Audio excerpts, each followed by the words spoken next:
साथियों, आज का इंफॉर्मेशन आपके दिल को दहला सकता है, आपको भयभीत कर सकता है, अंदर से डर पैदा कर सकता है।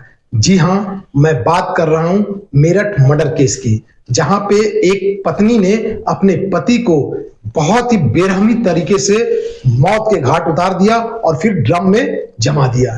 तो क्या है पूरा मामला, इस वीडियो में बने रहिएगा। एक शख्स जो मेरठ में रहता है, उसे एक लड़की से प्यार हो जाता है जिसका नाम है मुस्कान रस्तोगी। दोनों 2016 में शादी भी कर लेते हैं और इससे उनको एक बच्चे की भी प्राप्ति होती है जिसका नाम वो पीहू रखते हैं। दोनों का प्यार अच्छा चल रहा था, घर परिवार अच्छा चल रहा था और इनके पति मर्चेंट नेवी में थे। तो मर्चेंट नेवी में इन्हें अक्सर लंदन जाना होता था। तो एक बार ऐसा होता है कि जब ये लंदन गए होते हैं तो इसी बीच मुस्कान रस्तोगी को फिर से एक पड़ोसी में लड़के से प्यार हो जाता है, जिस लड़के का नाम रहता है शाहिद शुक्ला। अब दोनों का प्यार परवान चढ़ने लगता है, दोनों के बीच में बहुत कुछ हो जाती है। इसी बीच लंदन से इसके पति आते हैं और अपने पत्नी अर्थात मुस्कान रस्तोगी को बर्थडे विश करना चाहते हैं, बर्थडे मनाने के लिए आते हैं। लेकिन इस कलयुगी लड़की ने, पत्नी ने नशीली दवा खिला करके अपने पति को बेहोश कर देती है और उसके बाद में अपने बॉयफ्रेंड को बुला करके इसके शरीर के कई हिस्सों में टुकड़े टुकड़े कर देती है, बोटी बोटी करके। और फिर दोनों चले जाते हैं बाजार और एक ड्रम लेकर के आते हैं, प्लास्टिक का ड्रम, और ड्रम में डालकर सीमेंट, कंक्रीट, बालू इत्यादि मिलाकर उसे जमा देते हैं कि किसी को पता भी न चले। और बिल्कुल किसी को पता भी नहीं चलता। लेकिन इसी बीच ये लोग शिमला घूमने के लिए चल जाते हैं और आनंद आनंद में ये जो मुस्कान रस्तोगी है अपने माँ को इस वारदात की जानकारी दे देती है।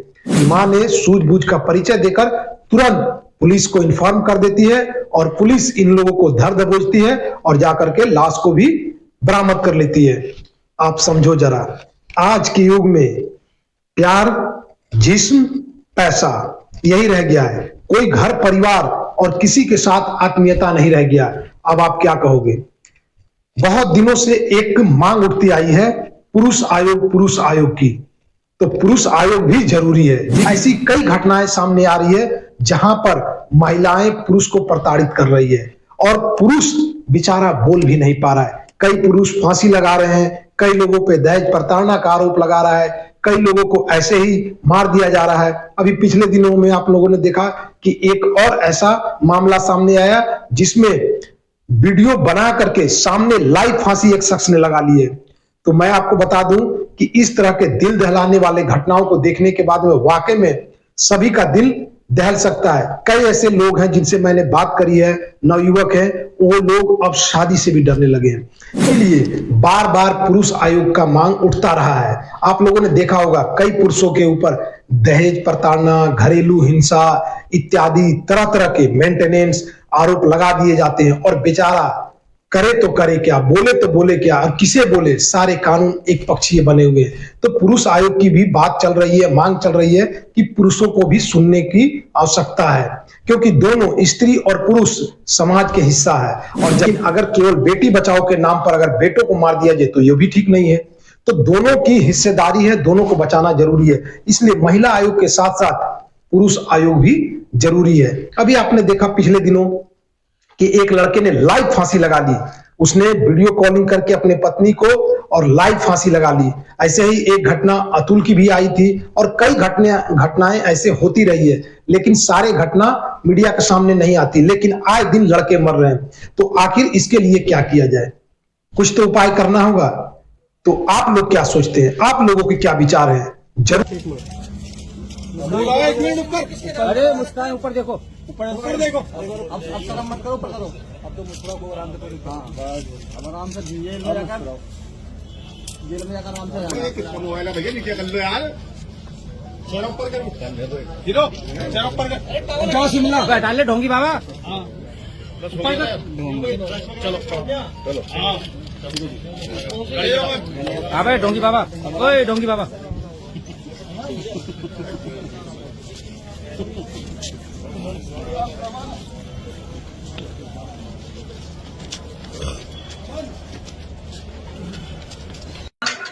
सोलह में शादी हुई।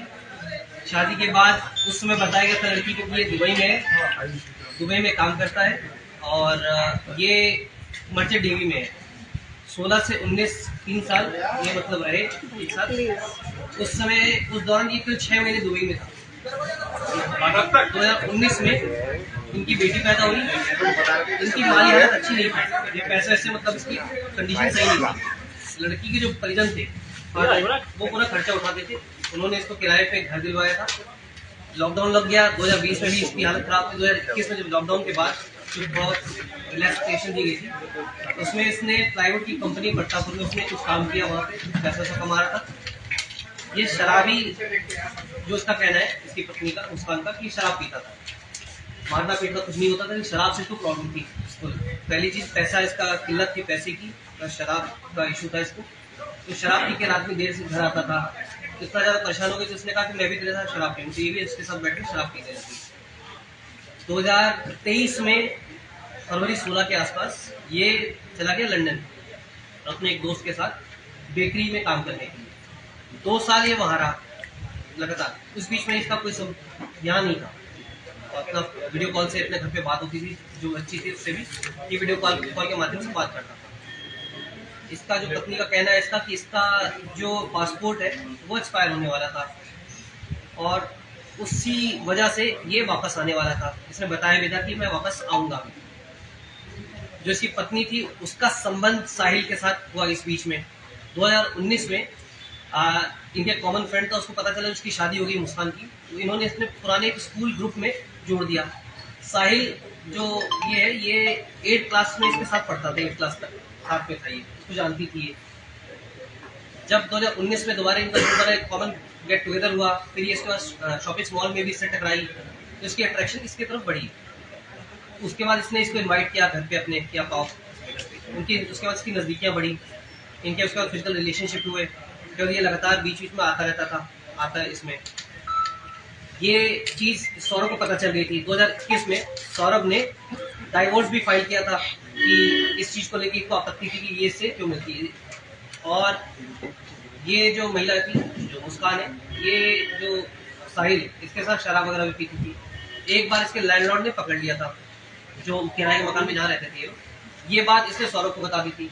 सौरभ को ये बात काफ़ी नागवार गुजरी थी कि भाई तुम कैसे क्यों होते हैं। उसने आके इसको कन्फ्रंट भी किया था कि तुम क्यों मेरे घर पे आते हो। तो उसकी वजह से काफ़ी टेंशन थी इनके बीच में। पहले जो पैसे को लेकर टेंशन थी, अवैध संबंध की टेंशन थी, दिक्कत थी।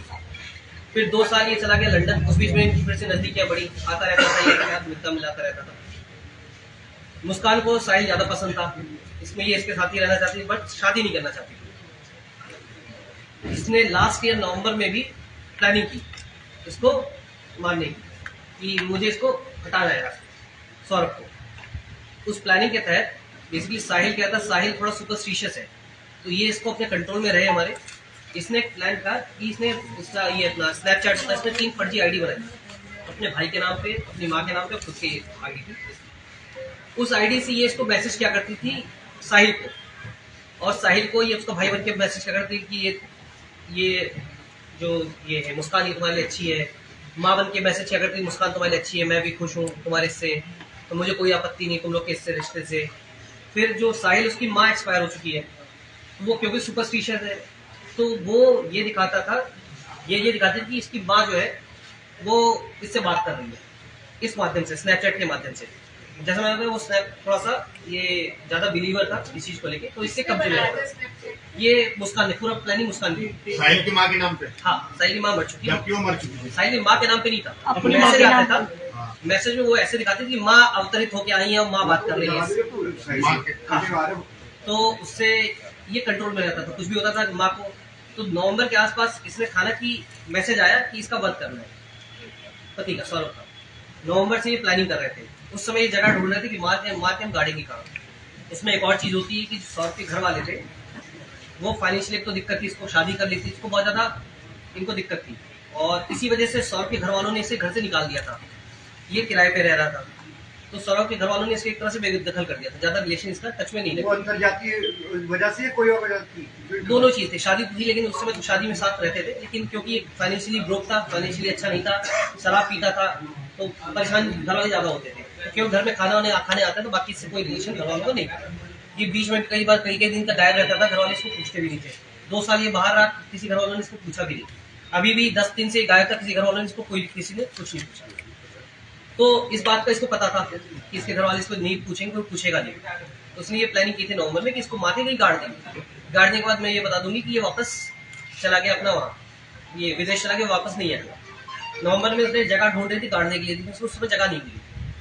अब इसने एक और प्लानिंग की कि उस समय इसका दोस्तों से उसने कहीं पूछा कि मैं पूजा का कुछ सामग्री गाड़ना चाहती हूँ। फिर एक हिंट किया इसने कि अगर कोई मर्डर हो जाए तो कहाँ गाड़ा जाएगा, तो उसके दोस्तों ने सुनो मना कर दिया। तब तक इसको जानकारी हुई फरवरी में ये वापस आएगा। सौरभ 22 फरवरी को इसने पहले से प्लानिंग कर रखी थी। इसने चाकू खरीदे, ये गई शॉप पे शारदा रोड पे, वहां पे इसने 2 चाकू खरीदे 800 रुपए में, मुर्गा काटने का नाम लेके, चिकन काटने के लिए मुझे चाकू चाहिए।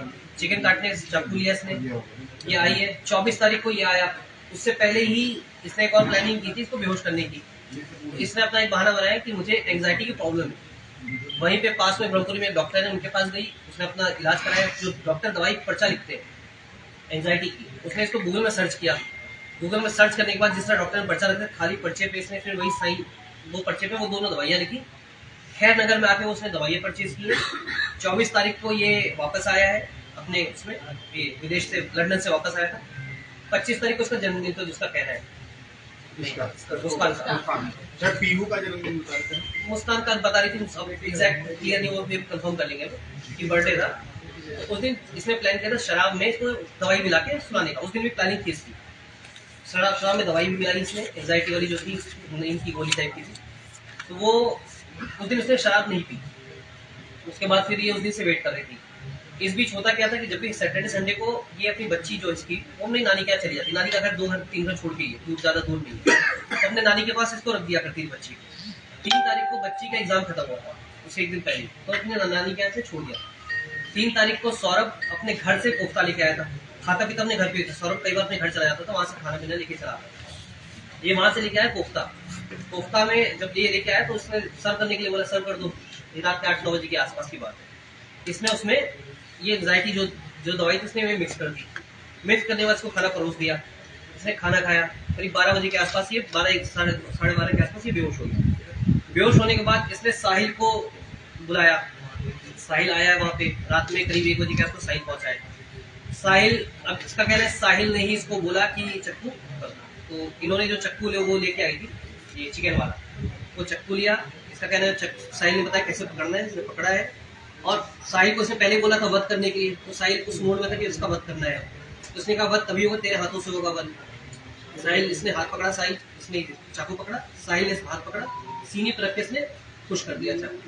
फिर उसके बाद इसने दोबारा बोला कि दोबारा इसको मारो। फिर दोनों ने हाथ पकड़े, फिर से 3 बार इसको वार किया। उस समय इसका हो गया। आवाज बाहर ना जाए, इनको डर था कहीं आवाज आ जाए, कोई चिल्ला ना दे, इसलिए इन्होंने वहाँ पे कूलर ऑन कर दिया था ताकि कहीं शोर शराबा ना हो। घर में और कोई नहीं था। ये करने के बाद ये लेके गए इसे बाथरूम में। बाथरूम में ले जाने के बाद साहिल ने उससे गले पे उस तरह से वार करने का ट्राई किया पहले। उसके बाद जो चाकू था उससे इसने इसका गला काटा है। हाथ की जो हथेलियां हैं, दोनों हथेलियां इसने काटी हैं। इन्होंने फिर ये मुस्कान कुछ दिन पहले एक बैग भी लेके आई। उस बैग में इन्होंने जो शव था, बॉडी जो थी, वो बॉडी बैग में रख के उन्होंने बेड में अंदर छुपा दी। उसके बाद ब्लीच इन्होंने ब्लिंकेट से ऑर्डर किया था। ब्लीच से पूरे 10 किलो के आसपास ब्लीच मंगवाया था। पूरे घर की सफाई की इन्होंने रात में। कितने टुकड़े किए था शव के 3 कस ये गर्दन थी, 2 हाथ, 3 या मतलब 2 ही कस मारो इसमें।